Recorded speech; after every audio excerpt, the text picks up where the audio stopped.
So I came across this particular post here. Someone posted that photo, and you can see the direction of that arrow pointing directly to Kalonzo Musyoka, who is behind Daniel Moi. And the caption was this: Kalonzo Musyoka's political career held immense promise, but his alignment with Raila Odinga diverted his trajectory. His potential as the president was squandered, and his talents could have flourished independently. Do you support that particular statement? Also, the ODM party are currently planning for Raila Odinga's presidential bid for the sixth time in the year 2027, and various other factors that you could clearly tell that Kalonzo Musyoka's kindness and loyalty to Raila Odinga is being taken for granted. So what else that Kalonzo Musyoka must do in Azimio La Umoja Alliance? So according to my personal opinion, and I wish Kalonzo Musyoka will listen to this, the first step, Kalonzo Musyoka must quit the Azimio La Umoja Alliance. Quitting Azimio simply means that Kalonzo Musyoka would have untied himself to be a free man. There are some issues that Kalonzo Musyoka cannot do while in Azimio. Like, for example, living in denial. There is no way that the Azimio La Umoja Alliance supporters and leaders can allow Kalonzo Musyoka to recognize William Ruto as the president of the Republic of Kenya. He tried to do that recently, and you saw the reaction from Azimio. Also, Kalonzo Musyoka to stop following up Raila Odinga each and every time, so that he can earn that respect from Kenyans. Secondly, ladies and gentlemen, Kalonzo Musyoka must focus on the WIPER party.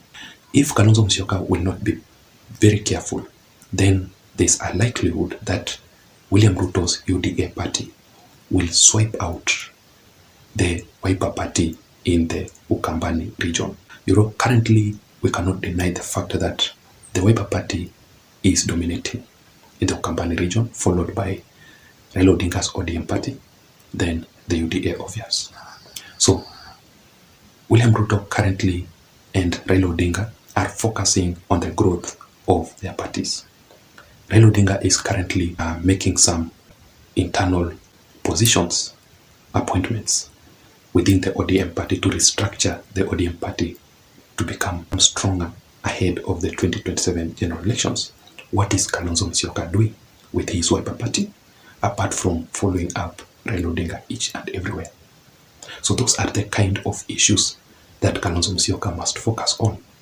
Thirdly, ladies and gentlemen, Kalonzo Musyoka must appear as the strongest opposition leaders. I heard some Azimio La Umoja Alliance supporters talking about this issue, saying that whatever Raila Odinga, without Raila Odinga conducting any event within the Azimio, then Azimio is completely silent. So the Azimio La Umoja Alliance topmost leaders like Martha Karua and Kalonzo Musyoka always wait for Raila Odinga to make a move.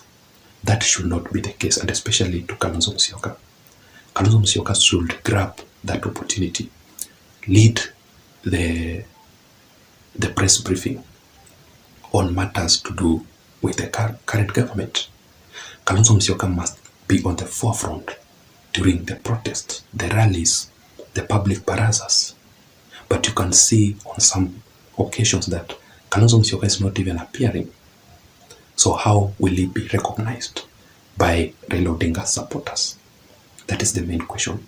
Even if Raila Odinga will hand over the baton to him, or will decide to support Kalonzo Musyoka this time around, how will he do that without Kalonzo Musyoka's effort?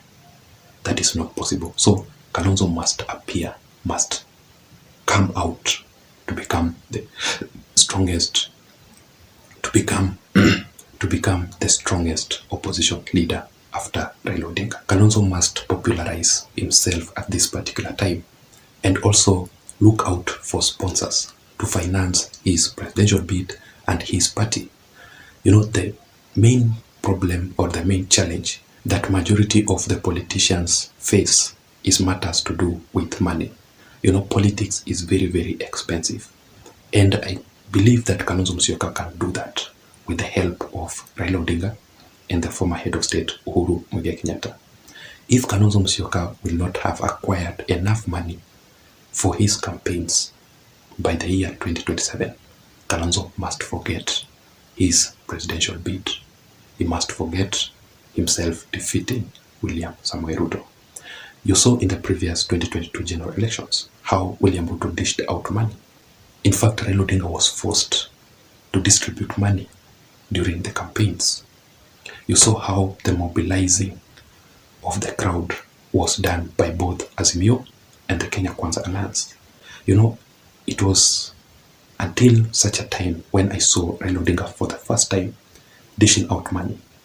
Raila Odinga has never ever done it before. But with William Ruto's strategy, forced Raila Odinga to dish out money.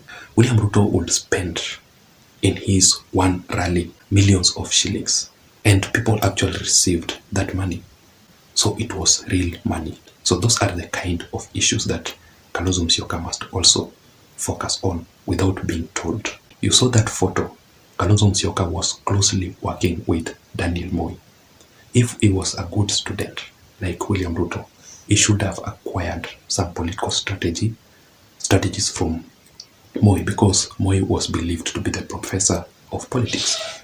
And in fact, most of his political strategies are currently being used by William Samoei Ruto. And finally, ladies and gentlemen, I strongly believe that this is now the best time for Kalonzo Musyoka to hit the ground, to start campaigning ahead of the 2027 general elections.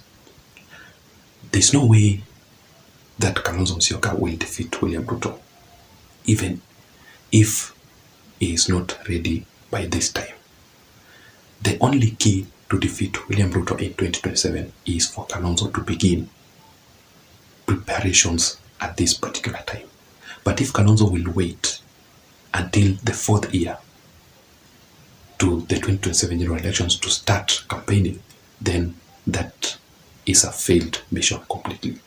And that is the fact. Even with the support of Raila Odinga, if Kalonzo Musyoka will not hit the ground at this particular time, then he should completely forget the 2027 presidential bid, unless he has another political strategy. So let us wait and see how things will turn out to be. But I have a question for you. What advice can you give to Kalonzo Musyoka? Let me hear your thoughts, your opinions, or your views on the comment section down below. That is it. I don't have much. Until next time, my name is Jason, but please don't forget to subscribe. Bye bye.